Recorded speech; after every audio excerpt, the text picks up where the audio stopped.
आज हम पढ़ेंगे क्लास 10 में एक्सरसाइज 10.2 का क्वेश्चन नंबर हम 4 पढ़ेंगे।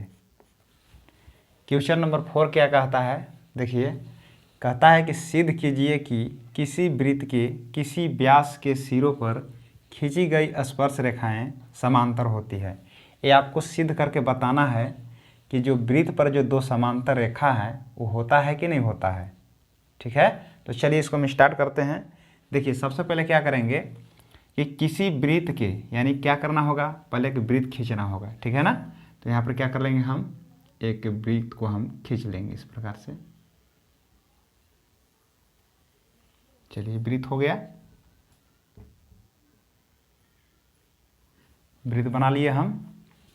और इसका जानते हैं कि आप लोग ये क्या होता है, जो सेंटर में होता है क्या बोलते हैं, इसको केंद्र बोलते हैं। ठीक है, तो चलिए ये वृत्त का एक केंद्र है जिसे हम O मान ले रहे हैं। अब क्या करता है कि किसी व्यास के सिरों, तो क्या कहता है कि इसको अब व्यास मान लीजिए। तो व्यास जानते हैं कि किन्हीं दो पॉइंट पर, वृत्त के किन्हीं दो पॉइंट पर केंद्र से होते हुए जो गुजरता है रेखा उसको बोलते हैं व्यास। यानी वृत्त का सबसे बड़ा जो जीवा होता है उसको हम व्यास भी बोलते हैं। तो इसको हम मान लेते हैं कि ये पॉइंट जो है P है, इसको मान लेते हैं ये Q है।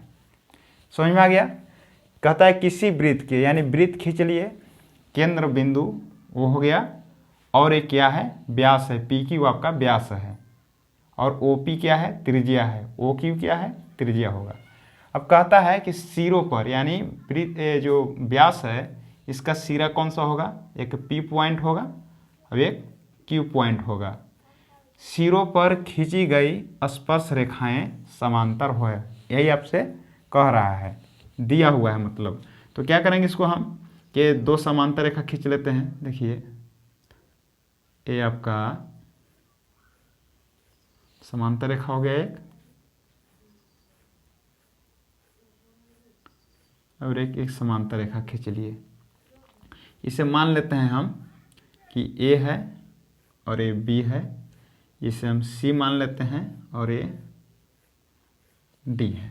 ठीक है, जो हमें सवाल बोला उसको हम खींच लिए एक प्रकार से। किसी वृत्त पर, यानी वृत्त खींच लिए, केंद्र O हो गया, व्यास PQ हो गया, और इसका जो सिरा है P पर क्या है, एक समांतर रेखा खींच ली जो AB है, और जो एक सिरा क्या है Q। ठीक है ना, इस पर हम खींच लिए CD रेखा के लिए। दो समांतर रेखा आपका हो गया AB और CD। तो आपको प्रूव करके दिखाना है कि दो समांतर रेखा जो एक वृत्त पर खींचा गया वो दोनों समांतर है या नहीं है। तो सबसे पहले क्या करेंगे, इसको हम बनाने से पहले क्या करेंगे, इसको हम क्या क्या दिया हुआ है और क्या हमें निकालना है इसको स्पष्ट तरह से हम लिख लेंगे। लिखेंगे यहाँ पर, हल लिख लीजिए। कैसे लिखना है, देखिए जो दिया है उसको पहले हम लिख लेंगे। लिखेंगे यहाँ पर दिया है कि O वृत्त का केंद्र है, जैसा कि यहां पर मान लिए हैं O वृत्त का केंद्र है, तथा अब क्या करेंगे, अब लिखेंगे व्यास। इसका व्यास है ना, लिखेंगे हम व्यास। व्यास क्या है, PQ। अच्छा कुछ भी अब मान सकते हैं, हम PQ लिए हैं। व्यास PQ के सिरे, क्या लिखेंगे, के सिरों, सिरों क्या है, व्यास का सिरा कौन कौन सा है, P और Q, P और Q पर खींची गई देखिए व्यास जो है ना, व्यास का सिरा कौन सा है, P है, एक Q है, और इसी से तो स्पर्श रेखा खींचा गया है। P से स्पर्श कर रहा है AB रेखा, AB रेखा हो गया, और Q से स्पर्श कर रहा है CD रेखा। ठीक है ना, तो खींची गई, क्या करेंगे हम, स्पर्श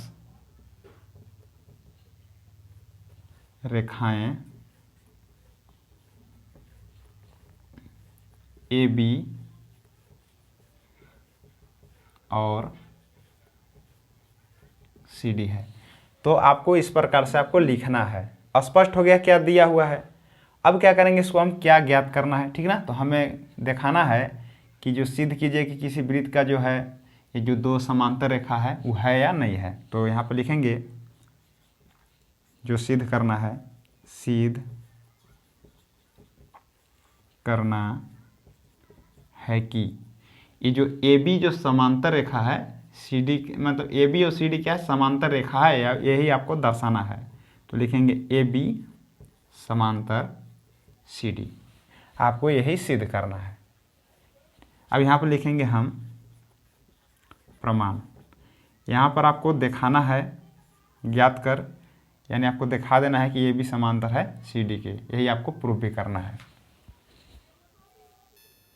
तो चलिए हमको दिखाना है। देखिए, तो हम लोग क्लास 9 में पढ़े हैं, क्या पढ़े हैं देखिए, याद कीजिए कि जब दो समांतर रेखा होते हैं तो एक तिर्यक रेखा है, मान के एक तिर्यक रेखा है, इस प्रकार से पढ़े होंगे।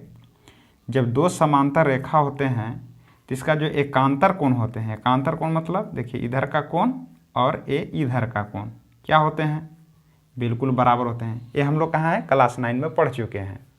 तो इसमें क्या दिखाना है कि इसमें समांतर रेखा पूछ रहा है, मतलब अगर ए बी अगर समांतर रेखा है तो इसका जो एकांतर कोण जो ए वाला बनेगा, इधर का ए जो एकांतर कोण बनेगा, ठीक है, और इसका जो एकांतर कोण बनेगा ये बराबर होगा।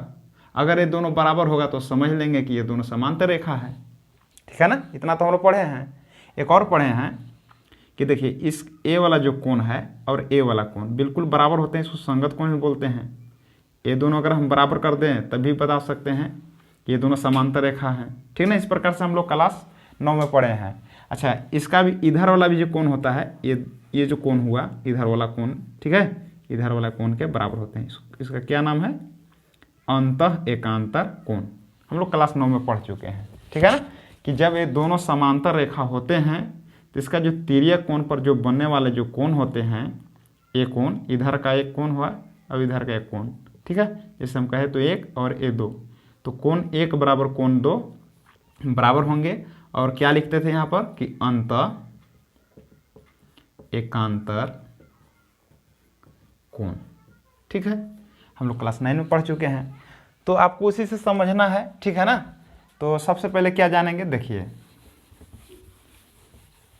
तो सबसे पहले हम क्या जानते हैं कि देखिए जो वृत्त का जो ये वृत्त का जो केंद्र है, केंद्र से होकर जाने वाली जो स्पर्श रेखा पर जो जाती है, जो लंब होती है, ठीक ना, आप लोग जानते होंगे। तो इसको आप क्या लिख सकते हैं, देखिए यहाँ पर लिख देते हैं। चलिए हम लोग जानते हैं, तो क्या लिखे हैं कि वृत्त की स्पर्श रेखा। तो देखिए ध्यान दीजिए, वृत्त की स्पर्श रेखा कहाँ है, देखिए वृत्त की स्पर्श रेखा देखिए ए बी और सी डी है, ठीक है, समझ में आ रहा होगा। स्पर्श बिंदु से, तो ए बी जो रेखा है स्पर्श कहाँ कर रही है, बिंदु पी पर। क्या कर रहा है कि स्पर्श बिंदु से जाने वाली त्रिज्या पर लंब होती है। ये जो आपको ओपी क्या है, एक त्रिज्या है ना, इस पर जो जाने वाली है, ठीक है ना, ये क्या होती है, हमेशा लंब होती है, ठीक है। लंब का मतलब देखिए ए हो गया 90 डिग्री हो गया, और इधर से भी आपका 90 डिग्री, यानी 90 डिग्री, और ये भी 90 डिग्री बनती है, ठीक है।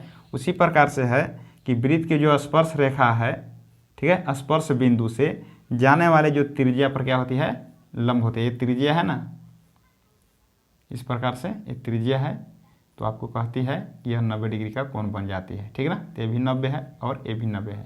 लेकिन हमें दिखाना क्या है, अभी जैसे कि बताए थे कि दो समांतर रेखा है, एक तिर्यक रेखा जब काटती है, तो हम लोग क्लास 9 में पढ़ चुके हैं कि ए वाला जो कोण होता है, इधर का कोण, ये दोनों बराबर होती है, इसी को बोलते हैं एकांतर कोण। अच्छा, एकांतर कोण कब बराबर होती है, जब दोनों रेखा समांतर होती है। तो हम यहाँ पर क्या पढ़ रहे हैं कि ये दोनों जो एकांतर कोण है, दोनों के दोनों क्या है, 90 है, ये भी 90 है और ये भी 90 है। तो जब ये दोनों कोण जब बराबर हैं तो बिल्कुल ये समांतर रेखा होगी, ठीक है ना, समझ में आ गया होगा। तो इसी को आपको लिख देना है। क्या लिखना है, देखिए कि आपको लिखना है कि लिखिए कि चूंकि वृत्त की स्पर्श रेखा स्पर्श बिंदु से जाने वाली त्रिज्या पर लंब होती है, तो आपको लिखना है कि कोण, तो आप इस प्रकार से लिख सकते हैं कि चूंकि OP लंब है AB पर, तो इसलिए क्या होगा कि कोण ए पी या ओ पी ए लिख दे रहे हैं, ओ पी ए बराबर 90 डिग्री होगा। आप इधर को भी दिखा सकते हैं, इधर के 90 होगा तो इधर वाला को दिखाना होगा। तो इसको हम दिखा दिए ओ पी ए, ये समीकरण फर्स्ट मान लेते हैं। उसी प्रकार से हम मान लेते हैं नीचे वाले भी कि चूँकि क्या होगा ओ क्यू जो है, ओ क्यू लंब किस पर होगा, सी डी पर, सी डी रेखा पर होगा। तो इस प्रकार से कौन इधर भी 90 बन रहा है, इधर भी 90 बन रहा है। तो आपको एकांतर कोण दिखाना है, तो हम इधर के जब दिखा लिए कोण तो इधर को हम दिखाएंगे। तो क्या लिखेंगे हम, कोण ओ क्यू डी बराबर, इसलिए लिख दे रहे हैं 90 डिग्री। इस समीकरण सेकेंड हो गया। इस प्रकार से हम यहाँ पर लिख लेंगे कि समीकरण फर्स्ट तथा सेकेंड से, ठीक है। तो लिखेंगे यहाँ पर कोण ओ पी ए बराबर कोण ओ क्यू डी, कोण ओ क्यू डी। ये क्या है, अंत एकांतर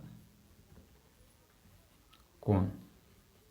अंतः का मतलब होता है अंदर बन रहा है कोण, इसलिए अंतः लिखे हैं। नहीं तो आप लिख सकते हैं एकांतर कोण, कोई दिक्कत नहीं है। तो अब देखिए, जैसा कि हम बताए कि जब दोनों समांतर रेखा होती है, इस पर जो कटने वाले जो होते हैं, इस प्रकार से बताए थे ना कि दोनों क्या होते हैं, कोण बराबर होते हैं। तो जब कोण दोनों बराबर हैं तो क्या होंगे, दोनों समांतर होंगे। तो लिख सकते हैं अतः ए बी समांतर है सी डी। ये आपका प्रूव हो गया। यही हमें सिद्ध करना होगा, ठीक है। तो आशा करते हैं कि आपको प्रश्न अच्छी तरह से समझ में आ गया होगा। अगर नहीं समझ में आता है तो थोड़ा सा वीडियो को आप पीछे करके देख सकते हैं। धन्यवाद।